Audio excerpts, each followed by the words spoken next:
Dans une société où l'on doit toujours travailler plus, ne serait-il pas venu le moment de travailler plus intelligemment, afin de mettre ses enfants, ses parents, sa famille à l'abri aujourd'hui, mais aussi demain et après-demain?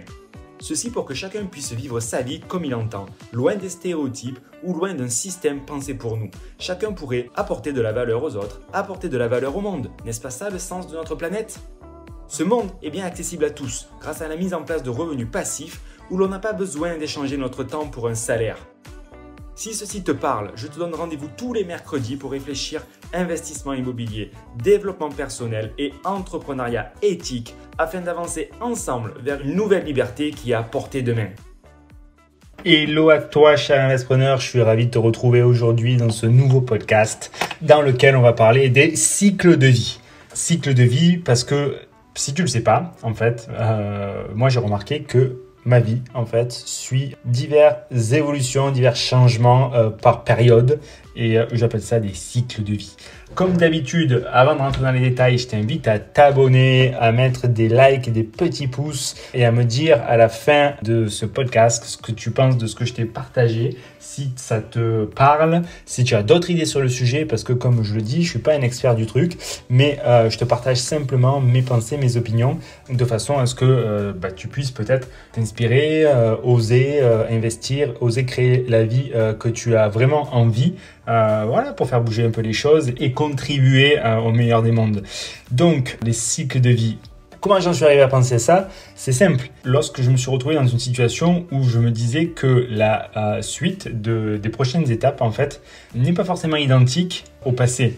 Ça paraît bête, mais tu vas voir que ça peut être très complexe parce que au final, on évolue tous et ça, on peut pas nous l'enlever. On évolue dans le bien, on évolue dans le mal ou on évolue sur place en fait. Mais même celui qui reste sur place, mine de rien, le temps passe, il est un jour ou l'autre amené à penser un peu différemment, même si c'est d'un dixième de degré, alors que d'autres personnes peuvent aller à des années-lumière et c'est là où beaucoup de distorsions peuvent se créer dans des couples ou dans des relations amicales.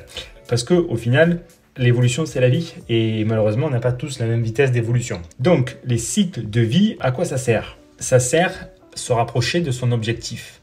Mais si toi, tu déjà définis tes objectifs, tu as d'autres personnes qui définissent pas leurs objectifs et qui du coup vont rester sur place ou évoluer mais très lentement. Par contre, si tu définis clairement tes objectifs, c'est-à-dire dans un an, je veux avoir par exemple tant de cash flow d'immobilier, tant de patrimoine brut, tant de patrimoine net. Dans 5 ans, je veux avoir tant de patrimoine net. Et derrière, tu mets une stratégie en place, tu achètes 2 biens, tu vas en revendre 3, tu vas récupérer, tu achètes 2 biens, tu vas en revendre 1, tu vas récupérer de la plus-value, tu vas réinvestir, tu vas faire telle stratégie fiscale. Et là, du coup, tu vois, tu avances vers ton objectif et il fait qu'un jour ou l'autre, tu te retrouves à ton objectif.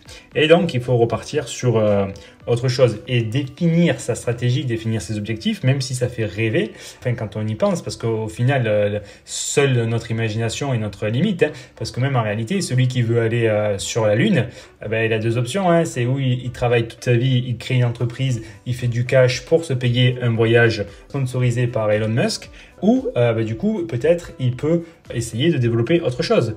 Mais en tout le cas, il y a des solutions qui vont exister et qui existent déjà. Après, il faut se donner les moyens pour aller les chercher. Même les rêves les plus fous, en fait. Celui qui veut aller sur la Lune, aujourd'hui, il a des moyens pour y arriver. Après, effectivement, il faut s'en donner les moyens et pouvoir se le payer, pouvoir se l'offrir. Mais en tous les cas, si c'est son rêve, sa stratégie, on peut l'écrire en fait, on peut la mettre sur papier et ensuite il va falloir y bosser. Toujours est-il que les rêves d'aujourd'hui ne sont pas forcément les mêmes rêves de demain. Il va falloir se réinventer et ça passe par pareil, de l'introspection, de la remise en question.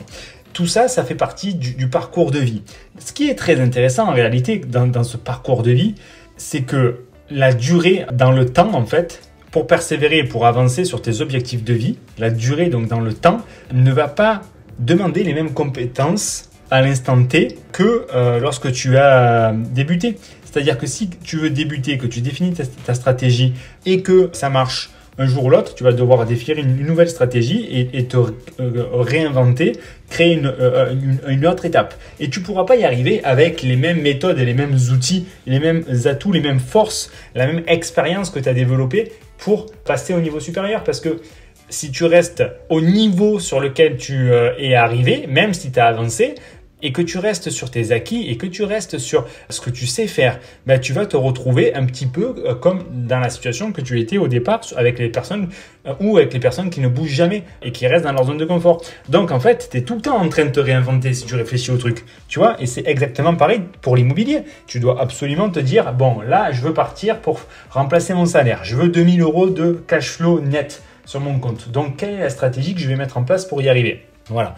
Combien d'investissements, combien de patrimoine, combien d'investissements par an, quelle est la rentabilité, quelle va être la fiscalité que je vais choisir. Est-ce que je préfère faire 4000 € avec des SCI/LIS et du coup je me verse un salaire, ça me fera 2000, et du coup il me faudra beaucoup plus d'investissements, mais ça sera peut-être plus fiable, plus solide. Ou alors est-ce que je pars en nom propre, du LMNP, et puis au final un jour je vais me retrouver LMP, donc il va falloir que j'ai quand même du déficit, je vais pas payer trop d'impôts. Tout ça tu l'anticipes de manière à avoir un plan d'action. Et le jour où tu es LMP, ou le jour où tu te verses tes 2000 € de salaire net au travers de ta SCI, et parce que tu génères tous les mois 4000 €. Je te simplifie la chose. Ben, qu'est-ce que tu fais ? Tu peux pas rester comme ça. Parce que du coup, tu as travaillé pour arriver là. Mais tu comprends bien qu'il n'y a rien de périn. Un jour, la fiscalité va arriver. Un jour, il n'y aura plus de déficit. Donc, il va falloir que tu continues à avancer, en fait, sur ce nouveau cycle. Et ça, c'est vrai pour l'immobilier, mais c'est vrai pour tout dans la vie, en fait. Et il n'y a rien de pire que de s'endormir.